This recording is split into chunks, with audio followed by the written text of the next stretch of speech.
ಹೊಸೂರು ಜಾತ್ರೆ ವ್ಲಾಗ್ ಆಗಿರುತ್ತೆ. ಸೊ ಜಾತ್ರೆ ಇರೋದು ಮಾರ್ಚ್ 13th, 14, 15, 16, 17. ನಾನು 13th ಹೋಗ್ತಾ ಇದ್ದೀನಿ. ಇವತ್ತು ದೀಪಗಳಿರುತ್ತೆ. ಡೈಲಿ ರಂಗೋಲಿ ಒಂದೊಂದರ ಡಿಸೈನ್ ಹಾಕೋದಂದ್ರೆ ತುಂಬಾ ಇಷ್ಟ. ಆಗ ಅಮ್ಮ ಉಪ್ಪಿಟ್ಟು ಮಾಡುವಂತ ದುರ್ಗಾ ಪರಮೇಶ್ವರಿ ಟೆಂಪಲ್ ರೀಡಿಂಗ್ ಮಾಡ್ತಾ ಇದ್ದೀನಿ. ಬಿಕಾಸ್ ಅಮ್ಮ ನನಗೆ ಊಟ ಮಾಡಿಸ್ತಾ ಇದ್ರು. ದಾರಿಯಲ್ಲಿ ನಮಗೆ ಒಂದವೇ ಕಟ್ಟಳಿ ತೇಗ್ ಸಿಕ್ತು. ಅಲ್ಲಿ ಹೊಸೂರಿಗೆ ರೀಚ್ ಆದ್ವಿ.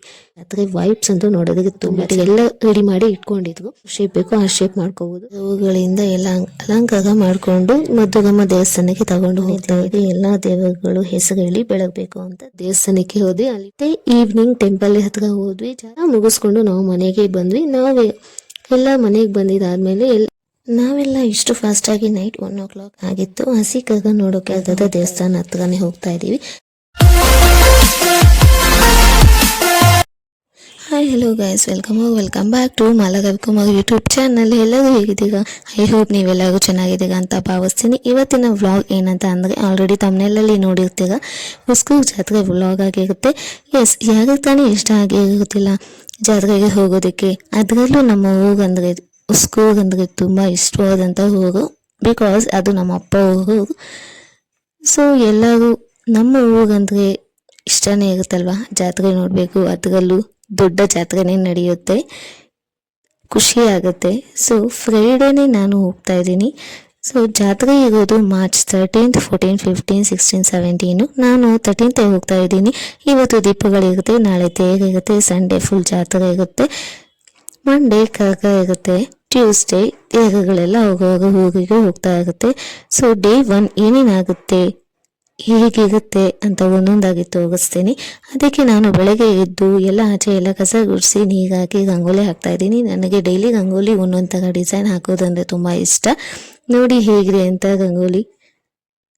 ಇಷ್ಟ ಆಯ್ತಾ? ಇಷ್ಟ ಆಗಿದರೆ ಲೈಕ್ ಮಾಡಿ, ಶೇರ್ ಮಾಡಿ, ಹಾಗೆ ನನ್ನ ಯೂಟ್ಯೂಬ್ ಚಾನಲ್ನ ಸಬ್ಸ್ಕ್ರೈಬ್ ಮಾಡ್ಕೊಳ್ಳಿ. ನನ್ನ ರಂಗೋಲಿ ಹೇಗಿದೆ ನೋಡಿ.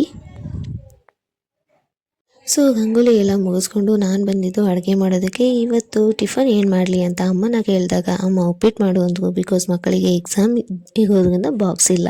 ಸೊ ತರಕಾರಿ ಎಲ್ಲ ಹಚ್ಕೊಂಡು ಎಲ್ಲ ರೆಡಿ ಮಾಡಿಕೊಂಡು ಉಪ್ಪಿಟ್ಟು ಮಾಡೋಣ ಅಂತ ರೆಡಿ ಮಾಡೋದಕ್ಕೆ ಇಟ್ಟು ನಾನು ಕಸ ಎಲ್ಲ ಗುಡಿಸ್ಕೊಂಡು ಅಷ್ಟರಲ್ಲಿ ಉಪ್ಪಿಟ್ಟು ರೆಡಿ ಆಗ್ತಿತ್ತು. ಅಮ್ಮ ಅದನ್ನು ಅಕ್ಕನ ಮಗನಿಗೆ ಸ್ಕೂಲ್ಗೆ ಟೈಮ್ ಆಯಿತು ಅಂತ ಟಿಫನ್ ಮಾಡಿಸ್ತಾ ಇದ್ದರು. ಅಷ್ಟರಲ್ಲಿ ಅಕ್ಕ ಮತ್ತು ಅಕ್ಕನ ಮಕ್ಕಳು ರೆಡಿಯಾಗಿ ಸ್ಕೂಲ್ಗೆ ಹೊರಟರು. ಅವರಿಗೆ ಬಾಯ್ ಮಾಡಿ ನಾನು ಮನೆ ಎಲ್ಲ ಒರೆಸಿ ನೀಟ್ ಮಾಡಿಕೊಂಡು ಫ್ರೈಡೇ ಅಲ್ವಾ ಅಂತ ಅದಕ್ಕೆ ದೇವರ ಪೂಜೆ ಮಾಡ್ಕೊಳ್ತಾ ಇದ್ದೆ. ಅಷ್ಟರಲ್ಲಿ ಅಣ್ಣ ದೇವಸ್ಥಾನಕ್ಕೆ ಹೋಗೋಣ ಬಾ ಅಂತ ಕರ್ಕೊಂಡು ಹೋಗ್ತಾ ಇದ್ದಾರೆ. ನಾವು ಬಂದಿದ್ದು ದುರ್ಗಾ ಪರಮೇಶ್ವರಿ ಟೆಂಪಲ್ಗೆ. ಫ್ರೈಡೇ ಅಂತ ದೇವರಿಗೆ ನಿಂಬೆಹಣ್ಣು ದೀಪ ಹಚ್ಚಿ ದರ್ಶನ ಮಾಡಿದ್ವಿ. ಅಲ್ಲಿ ನಾವು ಮಹಾಮಂಗಳಾರತಿ ಮುಗಿಸ್ಕೊಂಡು ದರ್ಶನ ಮುಗಿಸ್ಕೊಂಡು ಬಂದ್ವಿ. ನಾನು ಬಂದು ಟಿಫನ್ ಮಾಡೋ ಅಷ್ಟರಲ್ಲಿ 11:30 ಆಗಿತ್ತು. ನಾಳೆ ಸೀರೆ ಉಟ್ಕೊಳ್ಳೋಣ ಅಂತ ಅಂದ್ಬಿಟ್ಟು ಸೀರೆ ಎಲ್ಲ ಫಸ್ಟೇ ಪ್ಲೀಟಿಂಗ್ ಮಾಡ್ಕೋತಾ ಇದ್ದೀನಿ. ಐರನ್ ಮಾಡಿಕೊಂಡು ಪ್ಲೀಟಿಂಗ್ ಮಾಡ್ತಾ ಇದ್ದೀನಿ. ಬಿಕಾಸ್ ಎಲ್ಲಾದರೂ ಹೋಗಬೇಕಾದ್ರೆ ಫಂಕ್ಷನಿಗೆ ಸಡನ್ನಾಗಿ ಸೀರೆ ಹಾಕ್ಕೊಂಡು ಹೋಗೋದಕ್ಕೆ ಕಷ್ಟ ಆಗುತ್ತೆ. ಆ್ಯಂಡ್ ಈ ಥರ ಐರನ್ ಮಾಡಿ ಫೋಲ್ಡಿಂಗ್ ಮಾಡಿ ಈ ಥರ ಕವರಲ್ಲಿ ಹಾಕಿ ಇಟ್ಟು ನೀವು ಬೇಕಾದ್ರೆ ಎಲ್ಲಿಗೆ ಬೇಕಾದ್ರೂ ಕ್ಯಾರಿ ಮಾಡ್ಬೋದು. ಹಾಗೆ ಈಸಿಯಾಗಿ ವೇವ್ ಮಾಡ್ಕೊಂಡು ಹೋಗ್ಬೋದು. ಸೊ ಟೈಮ್ ಆಯಿತು ಅಲ್ವಾ ಅಂತ ಅಂದ್ಬಿಟ್ಟು ನಮ್ಮಮ್ಮ ನನಗೆ ಊಟ ಮಾಡಿಸ್ತಾ ಇದ್ರು. ನಾವು ಊರಿಗೆ ಹೋಗ್ತಾ ಇದ್ದೀವಿ. ನಾನು ನಮ್ಮ ಅಜ್ಜಿ ನಮ್ಮ ಅಕ್ಕನ ಮಗ. ಅಷ್ಟರಲ್ಲಿ ಎಕ್ಸಾಮ್ ಮುಗಿಸ್ಕೊಂಡು ಬಂದಿದ್ದ. ಊರಿಗೆ ಹೋಗ್ತಾ ಇದ್ದೀವಿ. ಸೊ ದಾರಿಯಲ್ಲಿ ನಮಗೆ ಒಂದವೇ ಕಟ್ಟಳಿ ತೇಗ್ ಸಿಕ್ತು. ಅದನ್ನು ನೋಡಿಕೊಂಡು ಹೋಗ್ತಾ ಇದ್ದೀವಿ. ಎಸ್, ಫೈನಲಿ ಹೊಸೂರಿಗೆ ರೀಚ್ ಆದ್ವಿ. ಊರಿಗೆ ಬರ್ತಾ ಇದ್ದಂಗೆ ಜಾತ್ರೆ ವೈಬ್ಸ್ ಅಂತೂ ನೋಡೋದಕ್ಕೆ ತುಂಬ ಚೆನ್ನಾಗಿತ್ತು, ಖುಷಿ ಆಯಿತು. ಮನೆಗೆ ಬಂದ್ವಿ. ಅಷ್ಟರಲ್ಲಿ ದೊಡ್ಡಮ್ಮ ತಂಬಿಟ್ಟು ಎಲ್ಲ ರೆಡಿ ಮಾಡಿ ಇಟ್ಕೊಂಡಿದ್ರು. ತಂಬಿಟ್ಟು ರೆಡಿ ಮಾಡೋದಕ್ಕೆ ಅಂತ ಅಂದ್ಬಿಟ್ಟು ಅಜ್ಜಿನೂ ಹೋಗಿ ಅಜ್ಜಿ ಮಾಡ್ತಾಯಿದ್ರು. ಅಜ್ಜಿಗೆ ಕೈ ನೋವಾಗುತ್ತಲ್ಲ ಅಂತ ಅಂದ್ಬಿಟ್ಟು ನಮ್ಮ ಭಾವನು ಅವರಿಗೆ ಹೆಲ್ಪ್ ಮಾಡ್ತಾಯಿದ್ರು.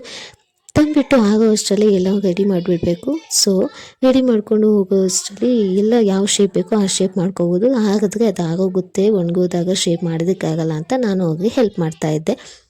ನಾವು ತಂಬಿಟ್ಟೆಲ್ಲ ರೆಡಿ ಮಾಡೋ ಅಷ್ಟರಲ್ಲಿ ಬೇರೆ ಬೇರೆ ಹೂಗಳಿಂದ ಎಲ್ಲ ಅಲಂಕಾರ ಮಾಡಿಕೊಂಡು ಮದ್ದುಗಮ್ಮ ದೇವಸ್ಥಾನಕ್ಕೆ ತಗೊಂಡು ಹೋಗ್ತಾಯಿದ್ರು. ಅದನ್ನು ನೋಡಿಕೊಂಡು ಬರೋ ಅಷ್ಟರಲ್ಲಿ ನಮ್ಮ ದೊಡ್ಡಮ್ಮನ ಮಗಳು ನಮ್ಮ ಅಕ್ಕ ಊರಿಂದ ಬಂದಳು. ಅವ್ರ ಮಕ್ಕಳು ಇವರು ಮತ್ತು ದೊಡ್ಡಮ್ಮ ದೀಪಾವಳಿಗೆ ಎಲ್ಲ ರೆಡಿ ಮಾಡ್ಕೋತಾ ಇದ್ರು ದೇವರ ಮನೆಯಲ್ಲಿ.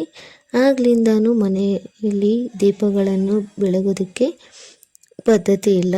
ನಾವು ದೇವಸ್ಥಾನಕ್ಕೆ ಹೋಗಿ ಮನೆಯಲ್ಲೇ ಬೆಳಗುವಂಥ ಪದ್ಧತಿ ಇರೋದು. ಅದಕ್ಕೋಸ್ಕರ ನಾವು ಮನೆಯಲ್ಲೇ ಬೆಳಗ್ತಾ ಇದ್ದೀವಿ. ಮನೆಯಲ್ಲಿ ಎಲ್ಲ ದೇವಗಳ ಹೆಸರು ಹೇಳಿಬಿಟ್ಟು ಬೆಳಗಬೇಕು. ಸೊ ನಮ್ಮ ದೊಡ್ಡಮ್ಮ ನನ್ನ ಕೈಯಲ್ಲಿ ಮತ್ತು ನಮ್ಮ ಅಕ್ಕನ ಕೈಯಲ್ಲಿ ಎಲ್ಲ ದೇವರಿಗೆ ಯಾವ ಥರ ಬೆಳಗಬೇಕು, ಹೇಗೆ ಮಾಡಬೇಕು, ಏನು ಮಾಡಬೇಕು ಅಂತ ಎಲ್ಲ ಹೇಳ್ಕೊಟ್ಟು ಮಾಡಿಸ್ತಾ ಇದ್ದಾರೆ. ಫಸ್ಟ್ ಎಲ್ಲ ತಂಬಿಟ್ಟಿನ ದೀಪಗಳನ್ನು ತುಪ್ಪದ ದೀಪ ಹಚ್ಚಿ ದೇವರಿಗೆ ಕಡ್ಡಿ ಹಚ್ಚಿ ಬೆಳಗಿ ಕರ್ಪೂರ ಬೆಳಗಿ ಮಂಗಳಾರತಿ ಎಲ್ಲನೂ ಕೊಟ್ಟು ಆಮೇಲೆ ಕಾಯಿ ಹೊಡೆದು ಪೂಜೆ ಮಾಡಿ ಫಸ್ಟ್ ಮನೆ ದೇವರಿಗೆ ಎಲ್ಲ ದೇವರುಗಳು ಹೆಸರು ಹೇಳಿ ಬೆಳಗಬೇಕು ಅಂತ ದೊಡ್ಡಮ್ಮ ಎಲ್ಲ ಹೇಳ್ಕೊಡ್ತಾ ಇದ್ರು. ಹಾಗೇನೆ ಒಂದೊಂದಾಗಿ ಮಾಡ್ತಾ ಇದ್ವಿ. ಫಸ್ಟ್ ನಾನು ಮನೆ ದೇವರಿಗೆ ಬೆಳಗಿ ಅಕ್ಕನಿಗೆ ಕೊಟ್ಟೆ, ಅವಳು ಅದನ್ನೇ ಬೆಳಗಿ ಅಷ್ಟರಲ್ಲಿ ನಾನು ಮತ್ತೊಂದು ದೀಪಗಳನ್ನು ಎತ್ಕೊಂಡು ಎಲ್ಲ ಮುದ್ದುಗಮ್ಮ ದೇವರಿಗೆ ಮತ್ತು ಎಲ್ಲ ಊರಲ್ಲಿ ಯಾವ ದೇವರಿದೆಯೋ ಆ ದೇವರಿಗೆ ಎಲ್ಲ ಹೆಸರು ಹೇಳ್ಬಿಟ್ಟು ಬೆಳಗ್ಗೆ ದೇವರಿಗೆ ಎಲ್ಲ ದೀಪಗಳಿಂದ ನಮಸ್ಕಾರ ಮಾಡ್ಕೊಂಡ್ವಿ. ನಾವು ಮಾಡಿದ್ಮೇಲೆ ದೊಡ್ಡಮ್ಮನೂ ಒಂದು ಸಲ ದೀಪ ಬೆಳಗಿ ನಮಸ್ಕಾರ ಮಾಡಿದ್ರು. ಆಮೇಲೆ ನಾವು ದೇವಸ್ಥಾನಕ್ಕೆ ಹೋದೆ. ಅಲ್ಲಿ ಫುಲ್ ಜನ ಇದ್ದರು, ಹಬ್ಬ ಅಲ್ವಾ, ಅದಕ್ಕೆ ತುಂಬ ಜನ ಇದ್ದರು. ಜನ ಜಾಸ್ತಿನೇ ಇದ್ದರು. ಸೊ ಹಂಗೆ ದರ್ಶನ ಮಾಡಿಕೊಂಡು ನಾವು ಮನೆಗೆ ಬಂದ್ವಿ. ಸೊ ಮತ್ತೆ ಈವ್ನಿಂಗ್ ಟೆಂಪಲ್ ಹತ್ರ ಹೋದ್ವಿ. ಜಾತ್ರೆಗೂ ಮುಂಚೆ ಪ್ರತಿ ಶುಕ್ರವಾರ ದೇವರಿಗೆ ಮೆರವಣಿಗೆ ಮಾಡ್ತಾರೆ. ಹಾಗೆ ಅವತ್ತೂ ದೇವರಿಗೆ ಮೆರವಣಿಗೆ ಮಾಡ್ತಾಯಿದ್ರು. ಎಲ್ಲ ದೇವರುಗಳು ಮುಂದೆ ಸಿಡಿಗಳನ್ನ ಕುಣಿತಾ ಇದ್ರು. ಅದೆಲ್ಲದನ್ನು ನೋಡ್ಕೊಳ್ಳೋದಕ್ಕೆ ಎಷ್ಟು ಚೆಂದ ಅಲ್ವಾ. ಸೊ ಜೊತೆಗೆ ಅವತ್ತು ಅಲ್ಲಿ ಆರ್ಕೆಸ್ಟ್ರಾನು ನಡೀತಾ ಇತ್ತು. ಸೊ ಅಲ್ಲಿ ಆ ಸಾಂಗ್ ಎಲ್ಲ ಹಾಕೋದಕ್ಕಾಗಲ್ಲ because of copy rights. So ಅದೆಲ್ಲ ಮುಗಿಸ್ಕೊಂಡು ನಾವು ಮನೆಗೆ ಬಂದ್ವಿ. ನಾವು ಎಲ್ಲ ಮನೆಗೆ ಬಂದಿದ್ದಾದಮೇಲೆ ನಾವೆಲ್ಲ ಇಷ್ಟು ಫಾಸ್ಟಾಗಿ ನೈಟ್ 1 o'clock ಆಗಿತ್ತು. ಹಸಿ ಕರ್ಗ ನೋಡೋಕೆ ಅಂತ ಹೋಗ್ತಾ ಇದ್ದೀವಿ. ಇವತ್ತು ಹಸಿ ಕರ್ಗ ಆಗುತ್ತೆ, ಮಂಡೇ ಆ್ಯಕ್ಚುಯಲ್ ಕರ್ಗ ಆಗುತ್ತೆ. ಸೊ ಹತ್ತಿರದಿಂದ ನೋಡ್ಕೊಂಡು ಬರೋಣ ಅಂತ ಅಂದ್ಬಿಟ್ಟು ಕರ್ಗದ ದೇವಸ್ಥಾನ ಹತ್ರನೇ ಹೋಗ್ತಾ ಇದ್ದೀವಿ. ಅಲ್ಲಿ ತುಂಬ ಚೆನ್ನಾಗಿ ಆಡುತ್ತೆ ಕರ್ಗ, ನೋಡೋದಕ್ಕೆ ತುಂಬ ಚೆನ್ನಾಗಿತ್ತು ಹಸಿ ಕರ್ಗ. ಅಲಂಕಾರನೂ ದೇವಸ್ಥಾನದ್ದು ದೇವರದ್ದು ತುಂಬ ಚೆನ್ನಾಗಿ ಮಾಡಿದ್ರು. ಸೊ ಈ ವಿಡಿಯೋನ ಇಲ್ಲಿಗೆ ಎಂಡ್ ಮಾಡ್ತಾ ಇದ್ದೀನಿ. ನಾಳೆ ಸ್ಯಾಟರ್ಡೆ ಏನಾಗುತ್ತೆ ಡೇ 2 ಅಂತ ನೆಕ್ಸ್ಟ್ ವ್ಲಾಗಲ್ಲಿ ತೋರಿಸ್ತೀನಿ. ಸೊ ಇವತ್ತಿನ ವಿಡಿಯೋ ಇಷ್ಟ ಆಗಿದೆ ಅಂತ ಭಾವಿಸ್ತೀನಿ. ನೆಕ್ಸ್ಟ್ ವಿಡಿಯೋದಲ್ಲಿ ಸಿಗೋಣ. ಲೈಕ್ ಮಾಡಿ, ಶೇರ್ ಮಾಡಿ, ಕಮೆಂಟ್ ಮಾಡಿ, subscribe to Mala Ravikumar YouTube channel. Thanks for watching.